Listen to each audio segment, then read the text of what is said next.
The Fluttershy effect. Chaos theory in action with several impossible practical applications. By Mockingbird.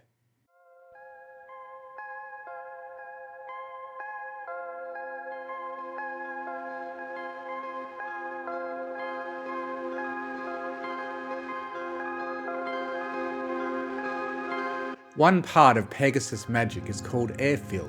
It's the ability to sense what the wind is doing and how your own actions interact with it.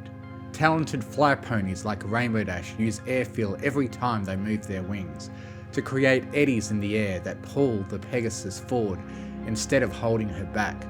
Most Pegasi can use their airfeel to stay in the air more easily than they would without it.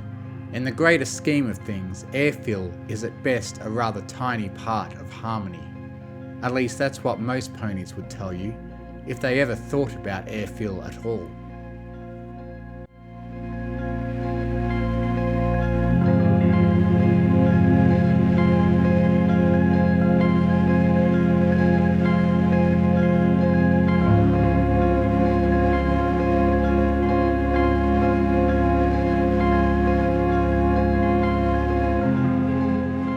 According to unicorns and human researchers who invented chaos theory independently in two different worlds, many of our world's events might appear random but aren't. They merely seem random because we can't possibly understand them. Even the tiniest motion, even one flap of a butterfly's wings, creates a small eddy of air. That small eddy can slightly change how a larger breeze moves around a shrub or a cloud. The effects cascade, growing larger and larger. Months later, a hurricane might strike a different part of the coast than it otherwise would have. A city versus a forest. Which is the least bad target? Because when we're talking about hurricanes, no target is a good one. If you were deeply, truly aware of your own actions, what a terrible responsibility. If you were a Pegasus, you might even be afraid to flap your own wings.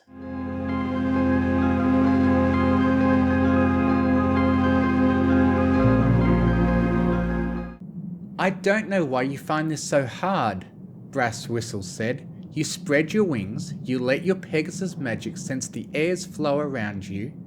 Fluttershy's wings twitched nervously. Eek! The Pegasus filly screamed in a tiny voice. She folded her wings back against her side. Sorry, Fluttershy said.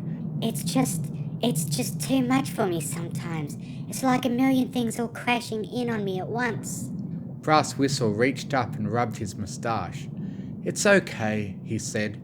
Go as slowly as you have to, even if it takes you a while to get used to it. Moving very slowly, seeming to quiver with fear, Fluttershy unfolded her wings almost all the way. Her eyes went squinty, as if she was struggling with an urge to block out the world.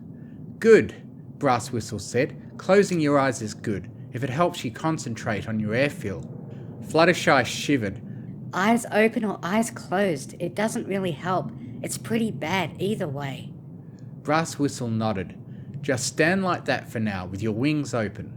Well, I've got to go help all the other foals too. Good luck! She clapped Fluttershy on the shoulder as she went to check on the rest of the class. The slap on Fluttershy's shoulder forced her wing on that side to move in an awkward, unintended angle. No! She said, screaming almost as loudly as a mouse, but with the rest of the class talking and playing noisily, and the wind blowing at every pony's ears, Whistle didn't hear her. As far as she could tell, he usually didn't.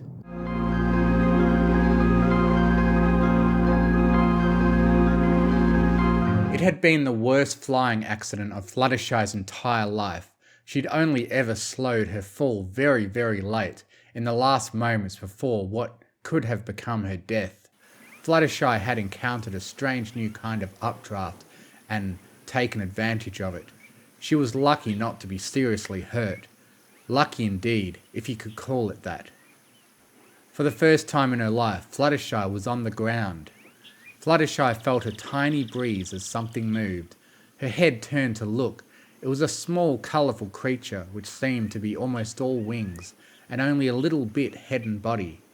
Fluttershy giggled. Well, aren't you the cutest thing? she said. The creature's flapping was very gentle.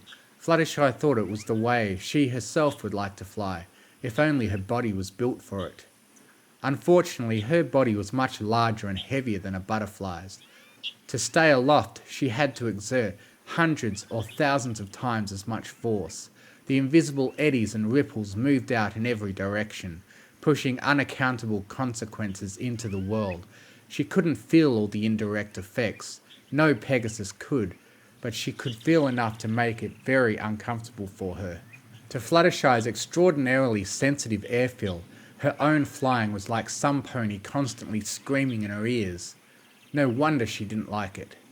But if she could make friends with these ground creatures, grounders, earth ponies, whatever they were called, then she could just stay down here.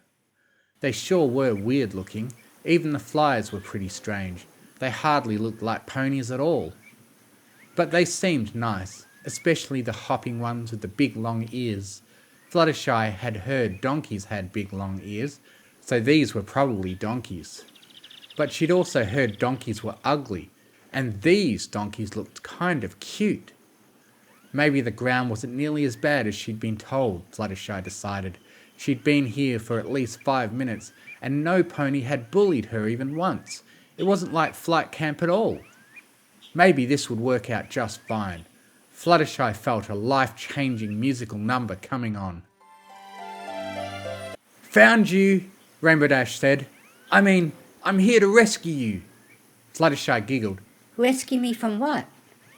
Rainbow vaguely waved a foreleg at the flowers and trees surrounding the two Pegasi. "This, the ground." Fluttershy smiled. I kind of like the ground. "What?" Rainbow said. "You're crazy." Fluttershy shook her head. You know what a hard time I've been having at flight camp? How whenever I try to use my airfill, I just get overloaded and freak out? Dashy just looked worried. I know you can do it," Down here, Fluttershy said. there's only half as much air around us. She delicately stomped a hoof. Half of what's around us is just ground, and ground mostly just sits there. There's not nearly as much to keep track of. It's a lot easier on me, and I don't even have to fly if I don't want to. "Okay," Rainbow Dash said. "Whatever you say. But what about the monsters who live down here? Aren't you worried about them?" Fluttershy made a tiny snort. They're not monsters, exactly. They're just different from us, that's all.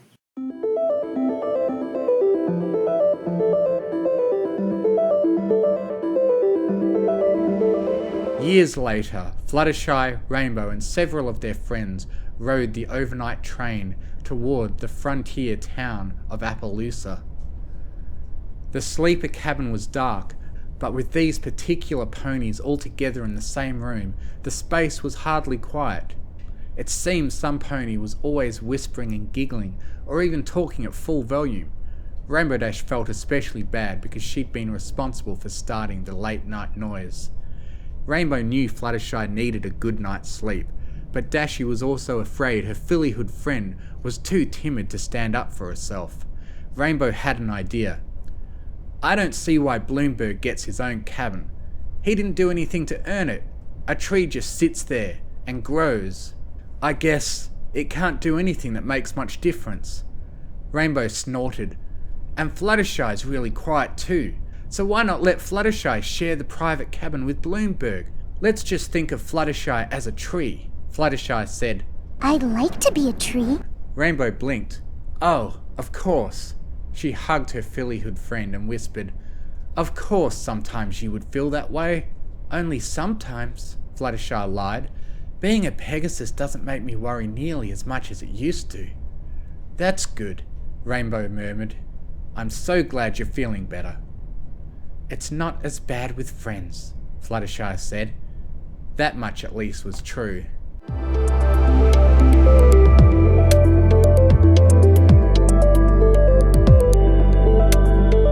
Discord sat on a large rock, looking out at the valley below. He wasn't cheerful. Some ponies would call Discord a monster, some would call him a demon. A few might call him a god, but not the kind they would want to worship. It was lonely being a creature no one could possibly understand. He seldom talked about it, because who would ever understand? No pony and no creature, that's who. Beneath Discord, a yellow Pegasus walked across the grass. Another boring, trivial creature, Discord was sure. The only interesting thing about this Pegasus was that it was walking. Most Pegasus would fly instead. Maybe this Pegasus was injured? Still pretty boring. But Discord had promised Twilight and her little friends he wouldn't play bizarre, nasty pranks to try to make the world more interesting. The worst part was, after so many years of trying, Discord had come to decide that even his own perversity had limits. And he was bored with his own sick sense of humour. His promise to rein himself in might have appeared to be a great sacrifice, but it didn't really cost him much at all. The Pegasus twitched a wing. A tiny breeze from the Pegasus's wing travelled through the air, brushing up against a buzzing fly. The fly descended slightly. A frog's tongue shot out, catching the fly. Could it be? No, Discord thought. Just a coincidence. The Pegasus' wing twitched again, then a third time. A minute later, a cloud of mosquitoes broke into two parts. Each new group went off in a somewhat different direction. 2 minutes later, the second group of mosquitoes flew past a dragonfly couple. The predator insects darted and tore through the mosquitoes, catching and eating their fill.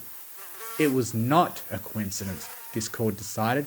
With the tiniest, gentlest actions, that Pegasus was deliberately using chaos in ways that any unicorn scholar could tell were theoretically impossible, because the whole point of chaos theory was a pony couldn't use it that way. You couldn't control the outcomes like that.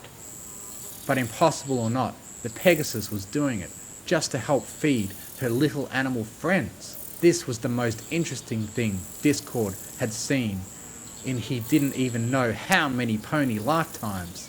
The strange mismatched creature slid off the rock and walked downhill. Hello, Fluttershy was it? Hello, Discord. The Pegasus smiled. Are you here as a friend?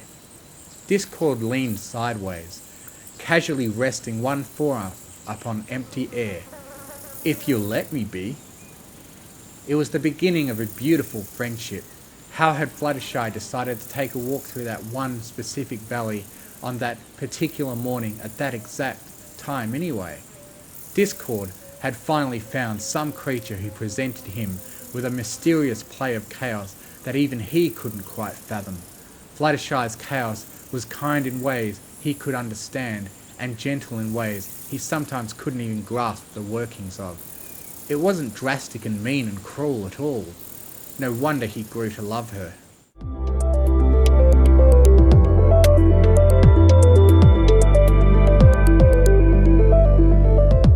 One day in Ponyville, Twilight waved hello to Fluttershy.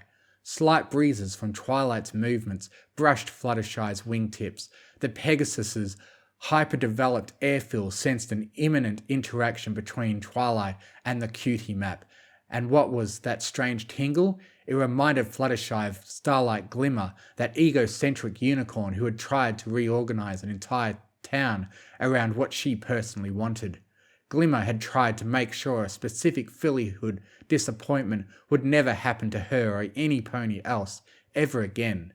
This felt a lot like that, but a million times worse.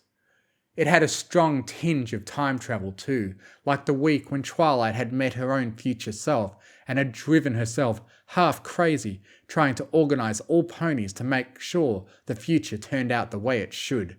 But this time the feel was both deeper and nastier. The connection seemed to stretch mostly backward into the past and into many, many different possible outcomes for all Equestria and beyond. What a horrible mess! Fluttershy felt too many timelines that just seemed to cut off or taper off into worlds where no pony survived. Fluttershy shuddered. There! Fluttershy felt a way through. Fluttershy could do a seemingly inconsequential thing, but in a moment of future trouble, or past trouble? Time travel with multiple timelines was hard to talk about when Twilight felt lost and desperate.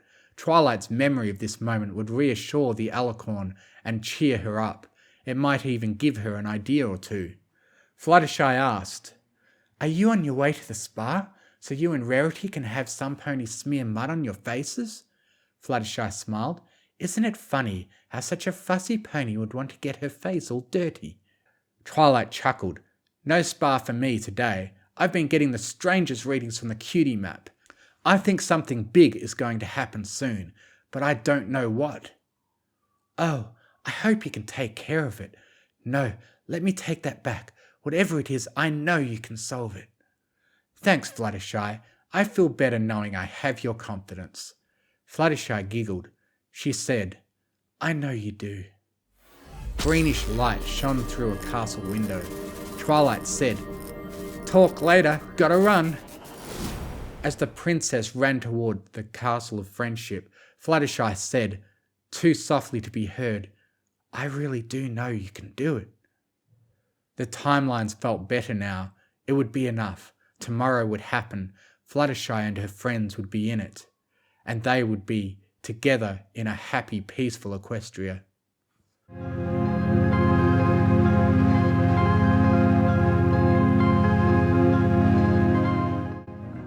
Objectively, Twilight thought, the latest threat to Equestria seemed pretty bad. Should she be worried? No, she snorted to herself. She should be terrified. But Twilight was sure that somehow things would turn out okay. Twilight didn't know why the world seemed to work that way. Sure, the elements of harmony helped, but she thought there was more to it than that. Maybe the underground roots of the tree helping to hold the world together? Could be, she thought. Twilight knew she didn't understand it, but Twilight was never so glad to live in a world where, when a story impinged upon the future of the world and affected every creature in Equestria and beyond, Twilight could count on she and her friends somehow finding a way to a happy ending. Twilight remembered the time she'd mentioned this mystery to Rainbow Dash. Why was it always possible to save the world? Her fast-flying friend said it was because of the friendship and teamwork between ponies of all three pony races, and the fact that Pegasus' magic was totally awesome, even or especially Fluttershy's. Twilight giggled to herself. Pegasus barely even had magic, so of all the explanations any pony could imagine, at least there was one answer she could safely rule out. But even if Dashy sometimes said things that didn't make a lot of sense, Twilight was still glad to have the Pegasus as a friend. Friendship really was magic, and if Twilight didn't have all the answers, she would still keep looking. Maybe Twilight would never understand everything, but she still had fun trying.